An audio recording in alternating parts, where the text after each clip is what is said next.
welcome to the show today. Today I have Michel Franzelli on the show, and he is the Chief Strategy and Transformation Officer at Swiss Post.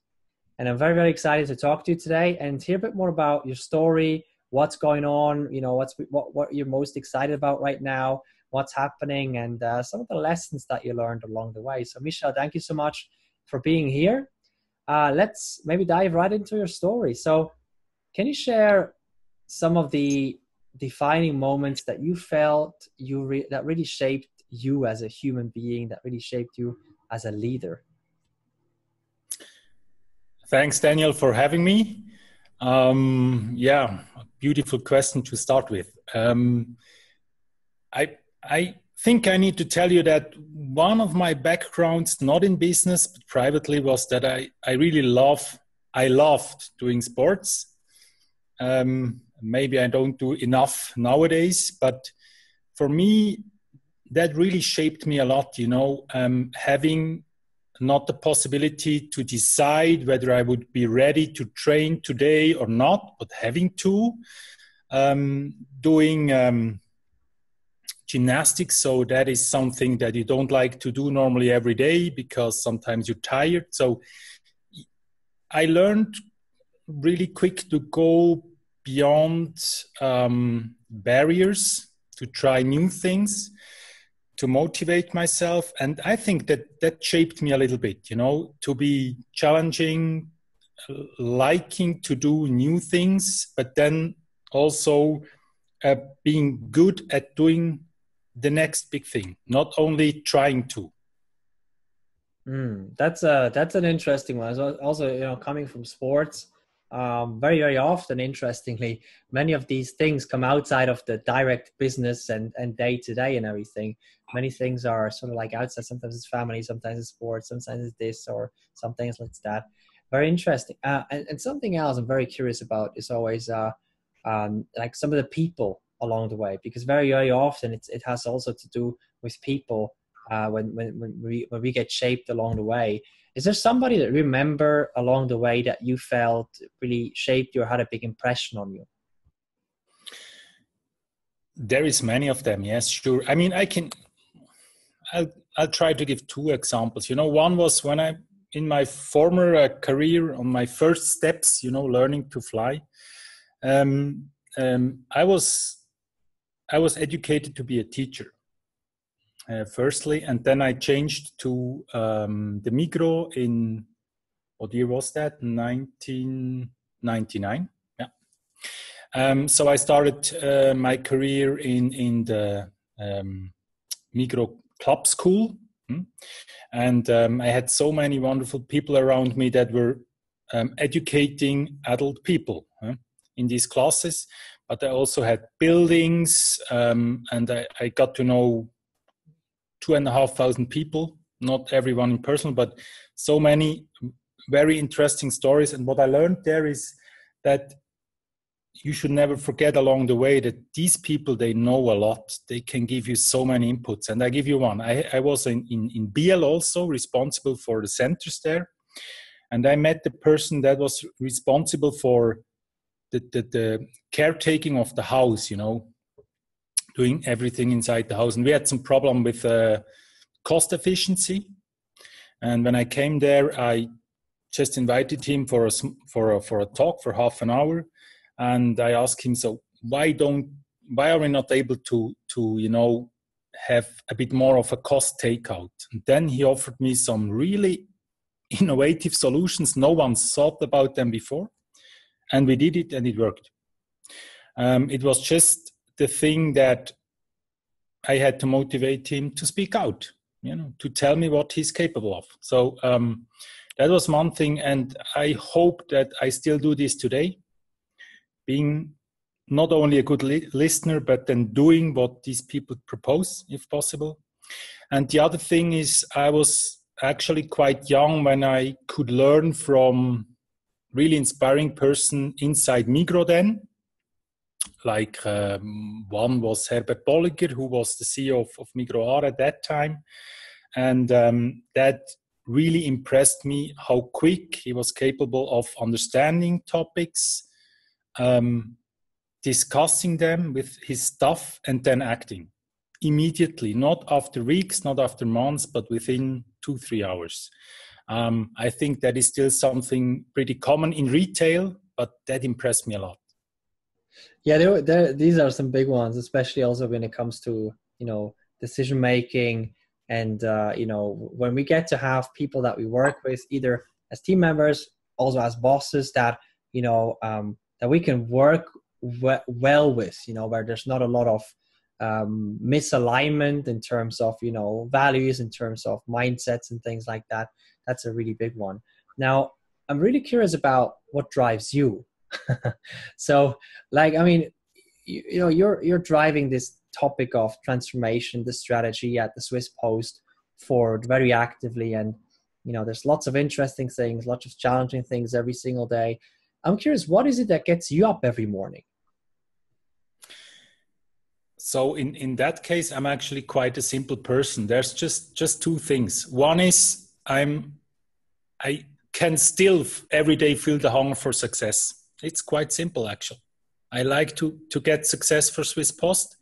So that's what makes me stand up in the morning, every morning a bit earlier nowadays. But that really is one big thing. I still love to work for Swiss Post and to make us better every day. And that's quite challenging.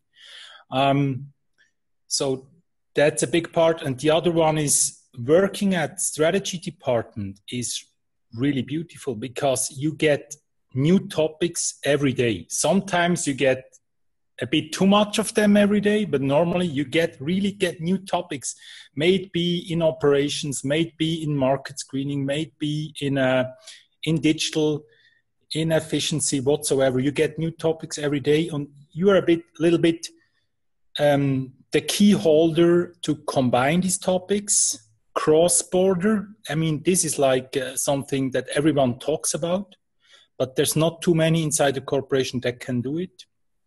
So yes, I still love my work, and it gets exciting every day a little bit more because you get new cross-dimensional functions and you need to integrate them. That's it already. I love the simplicity. And, maybe we can have a little bit more of a conversation around this topic, because you're very passionate about this topic of strategy and transformation and where things are heading and where things are going. Maybe you can share a bit more of, where you see things are heading, maybe with the industry, maybe if you can go more into detail with Post, that's okay as well. I'm very curious, a Post, I know Post as a consumer, right? And, of course, I know it from, the traditional business, but I know there's many more things happening behind the scenes when I talk to people, inside or around the organization as well. So can you share a bit more about where do you see things heading in terms of maybe the industry, maybe the organization? When you start a little bit on a more broader view, I would say, when looking at our vision that we shaped 3 years ago, for us it was really important. I know that everyone tells it, and it's still true, that for us the key for success is to combine physical and digital. And I see it everywhere nowadays, and I think it's a good point for us. Why is it so crucial? Because we are depending mainly with the logistics business on international e-commerce. And when you look at this business today, you will not understand what goes on tomorrow. It's incredible. It's changing that quickly. And I'm still a fan of the traditional core business because there's a lot to do in it. There's a lot to trust to lose in that business. So on one hand, we need to be the most loved provider, the trusted provider in the logistics area. That's not as simple as it may sound. You have so many different needs from different clients, from business clients, from private clients. But on the other hand, you see every day something new happens. I wouldn't call it innovation per se, but you have every day a new something happening in the ecosystem. and you need to think about your reaction. And that goes quite quickly. Today, I heard the announcement that two of the really big physical players, MediaMarkt Saturn and Fnac, that's a German and a French-based company, they are elephants. They combine their business and they want to build new digital business platforms. So we didn't know yesterday, we know today. And what is the next step in the reaction? That's what moves our people. So on one hand, we also have a business with our business clients that is shifting very quickly. As one example. On the other hand, when you look inside the company, we are still organized in traditional divisions. On one hand, that may look as if that makes it a bit slow. But on the other hand, when you look how we act in these new topics, we don't go along the lines of this traditional business. We work in networks together. As chief strategy, I normally only work in networks. And I think what we do really well is we combine these two worlds, because that's the only way to be market ready on your core business and on new topics. That is something that interests me very much. And the third point is, we are executing our strategy. And to be honest, also for Swiss Post, cost efficiency is one of the points. And what I'm really happy about is that between 2017 and 2020, we are on a good path with all the projects. And in my role as transformation officer, that is one thing that I care about directly. That we are not only, having big plans, but executing them straightforward.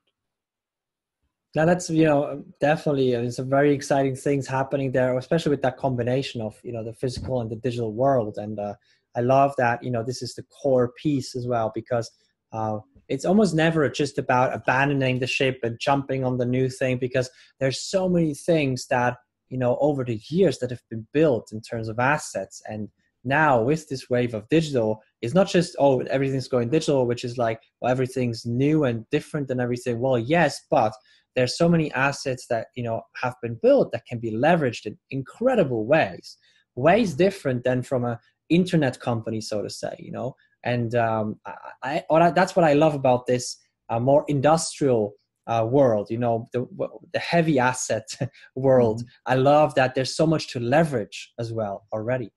Now we can probably dive a little bit into some of the key lessons that you learned as well. You mentioned at the very beginning a very important lesson when it comes to, I guess, people, in terms of what you mentioned with Migros. That was a big one. Maybe you got some more interesting lessons. Can you point out one or two of these lessons that you learned along the way that you feel like made a really big impression, that they stuck with you?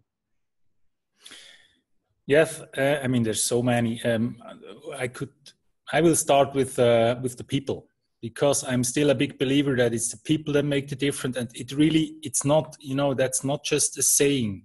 When I started with working with Swiss Post, it took me 2 months to get to know the 400 most important people that shape the business, that build the strategy. It's not me somewhere in the chamber, that is out in the field where you discuss it, where you shape it, where we then challenge it, and where it gets executed. And one of the assets that we still have is that this is our people, and they know so much, they see so much. So how do you build a line to get to this knowledge?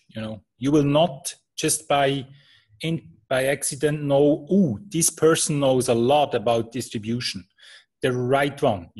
It's not only on a management grade. You have really many specialists that are in day-to-day contact with our customers. So for me, it's still key to know the most important people in the different positions. It's not only hierarchy, it's to knowing these people. That took me, I'm already 10 years with Swiss Post, and it took me more than a year to build up the network. And it still is really important. Maybe it's something for me from my personality, but for me this is really important. Having a topic, knowing whom to call, with whom to discuss, and putting into action. That's something I learned is still very important. Get the people together that have the same thinking. That is transformation life. And what I learned too in Swiss Post is, in the end, Swiss Post is a really big engineering company. That took me, I can tell you, more than a year to come to that conclusion that we are specialists in processing. And when you look at the world outside, there is so many beautiful potentials that we can cover with our capabilities. So that is something that I'm looking forward to use a bit more in the next strategic period. We have a big potential there. We cover it a little bit with our international branch, Swiss Post SPS, Swiss Post Solutions, but we will do more there, I'm quite sure. So that was one of my big learnings inside Swiss Post. And what I learned too is, nowadays you have to make it easy again. You have two ways of strategic orientation. One is you do everything on your own. Swiss Post is too small to do that. In an international competition, we are too small. So we need to work in the ecosystem. And I know ecosystem is a buzzword too. But for us, this is absolutely key to know which are our most important partners, also in the retail finance business, in the international BPO business. And one learning from my side was when I started in the strategy department, we always had that discussion about our IT exposition. Should we cover software ourselves? How do we leverage the make or the buy? And I came to the conclusion that the world is changing that quickly that for us, it's really important to cover the processes. You will not be able to be the best in software as a Swiss Post. So you need to be agile at that point to cover different providers. And we do this for, I would say, more than 5 years now, and it's a good success. That is huge. I mean that one thing you mentioned there is huge. That what you mentioned in terms of processing, because I think what you talked about, and please correct me if I'm wrong, but I think what you talked about is finding the essence of the business, so to say, really understanding that, because then you can make the most informed decisions ever. You know what to say yes to, what to say no to. Of course, not always perfect, but ways better. I mean, that's what I got out of this, the past 5 minutes. I mean, I think that is very, very key. So really, thank you for sharing that. I think that is massive. If everybody could now just go and look into their company and ask the one question, what is the core of our company really? And I think when you're able to answer that question, everything becomes so much easier around. And then you can actually have simplicity, like, the way you talk about it. Brilliant. Last piece I want to dive a little bit into is leadership, and on a practical level, not in theory or anything like that. So first of all, how do you find the right people to work with? I mean, when you hire them, when you get them on board, how do you find the right people to work with? Yeah, don't ask me that. I still don't know how to find the right people. No, I'm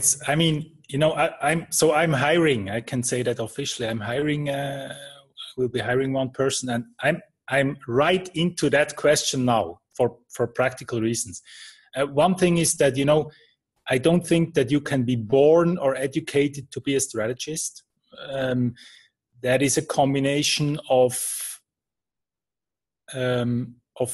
personal motivation, of openness, of analytical thinking, and then also for me it's really important that people are really business experienced, because what I learned too the last years is nowadays everyone is talking about a culture of failure.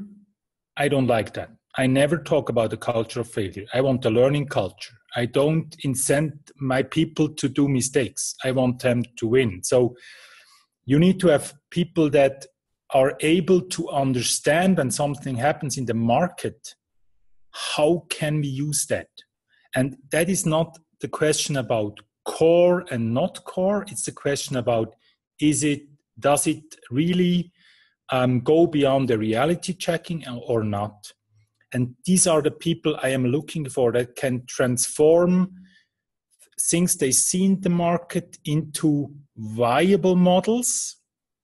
And it's my big belief that this is the hardest part nowadays. It's not hard to have any innovative ideas. That is, you get it quick, 10 times, 1 hour workshop, no problem. But when you want to have it down to earth and you like to have it successful, that is harder. And I'm with you. I don't think in Switzerland that you can find these people from the shelf. It takes a little bit of discussion. So when I look for someone that is a strategist, I talk to him several times.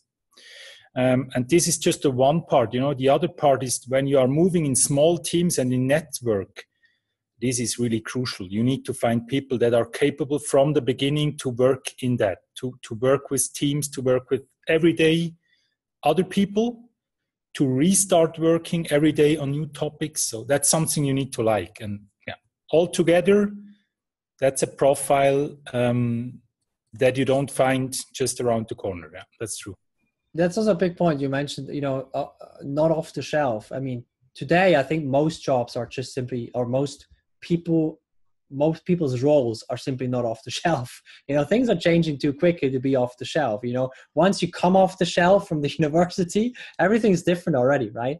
And it's very interesting, like in a world like that, where you can almost no longer put it into a spec. It's very difficult, right? And if you try to put it into a spec, it's so fluffy, nobody can target it anyway. So it's ways more fluid than a spec. So how do you then recruit, right? Well, you mentioned it. It's about talking to people. It's about understanding things behind them. And first of all, I think understanding yourself that it's not off the shelf. That awareness, I think, is the first piece. And then also this model of, having conversations is pretty effective. It's a good point. The next one is how do you enable people to work together? So in your teams, there's people having to work together across the networks as well, with each other, and in all kinds of different ways. How do you enable them to work together effectively? Yeah, you mentioned the point before. For me, is really important. What is a little bit the leadership style? For me, it's clear that you need to find someone you can work with, not someone that is aligned with you. For a strategic team, I really like when someone is completely different from my side, because otherwise I have just one voice. I need different voices, and then we go inside the room and we challenge each other. That is really important. So that is one thing. For me, there's so many different leadership things that people are talking about. I really just have one, easy again, and that comes from my personal way through education. It's just helped me to do it on my own. That's it, not more, not less. That's what I expect from people. I give everything to help people to be enabled to commit to projects successfully. That's it. So what I learned is when people are ready to do it, you have to educate them. You need to help them at the beginning a little bit more, then less and less. They love to do it because they feel the trust. They know that for them, there's not 10 different incentive targets. It's just a thing. They go out on their own. They know they have a backup, but they know that it's their project, it's their success, and they can live it out because it's then not me that stands in front and says that was my success. It's their success. And then for them, it's natural to work with other people because you will not get success alone today. There's no chance. So as for now, I didn't have to do more than to make sure that my people are capable of working we both know that when you work in a strategic department, there's sometimes a hurdle that is a bit higher than 1 meter, let's say 10 blocks high, and then I am here to help them. But when they are ready to act, they go on their own. That's a big one. Also, this understanding that when people are self-motivated and they work on projects and they move, especially in an environment like we have today, they have to realize at one point simply can't do it by themselves. It's just possible. So they have to work together. And I think that as a necessity is really powerful because you're not coming from the outside basically saying, well, these are all the tools, this is how it works and everything. But it's more like an inside drive that is a necessity now for them to work together, because they simply can't reach the thing they want to reach by themselves. I think that is really, really powerful. Mm-hmm. And the last one I have in there, because I mentioned trust a little bit. So how are you able to trust your people with all of that, and not micromanage them? I can give you a really interesting example that I went through. When I came to Swiss Post, Swiss Post has many trainees, and that is something highly important, I believe, because something that you talk about is that you want not only to have people that are over 40 or over 50, but younger ones and so on. But that is something that you didn't have in the strategy department. That there was no trainee because of trust and secrecy and so on. So I started with one, and what was the result? Since then, I have at least one trainee every year, because what we saw is that it's extremely fruitful. The way they work, the way they come to information. I have to say, I learned a lot within 1 month. So, and I mean, I should know. Yes, sure, I should know. But that was highly impressive. It's 8 years ago. I didn't start this year. It's 8 years ago, but that was something, to build up trust means that you give trust, and then you get trust back. That's the same with help me to do it on my own. If you today try to control people, to steer people, it's impossible. There's so many things to do every day. People need to be able to move on their own inside some projects, for sure. I'm not a believer that you just send them out and something good comes back. You need to have a clear idea. But inside that, they go on your own. And as for now, that was actually, I'm quite happy with that. Yeah, I mean, to be honest, you cannot do it when you run Postmail with 25,000 employees, for sure. But you can do it inside the strategy department. Yeah, I'm convinced. That's a really big one, especially, changing mindset, basically they need to be experienced in order to have the trust and all of that and everything, which makes very much sense, right? I mean, it's very rational, it's very logical, but I mean, through that experience, there's so much. I mean, you said, I learned so much, the first months, and, it's such a different way because everybody does work in different ways. And, the new generation now works in completely different ways. I mean, 3 months ago or 6 months ago, I didn't know what a hashtag was, and and I'm sort of like in between those generations, all at the same time. But, I mean, I learn new things every single day. And I think we all do learn new things every single day. So this idea of, well, there's not only a top-down approach to learning, so to say, but it's, bottom up, top down, across everything, basically, back and forth, left to right and everything. That is a huge one. That is a very, very big one. Let me give you, sorry to interrupt you. Let me give you one more example. What I think is really, that was a really funny one, because I then had the trainee that was 26. It was a she. I have a daughter that is a bit younger, 13 years younger, so she's 13 right at the moment. And what was funny is, still nowadays, many people talk about this digital generation or there's no digital generation. There's generations. We were generations. I assume you're a little bit younger than me, but there's no digital generation. She, the 26-year-old, works completely different in that world than my 13-year-old daughter or my 10-year-old boys.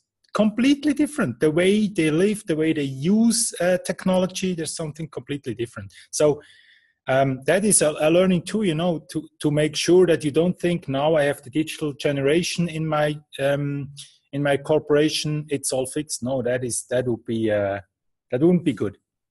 So that was really funny because she shook her head and said, like, I don't understand the 13-year-old girl, you know. And I was like, yeah, me too, but you are digital native, I'm not.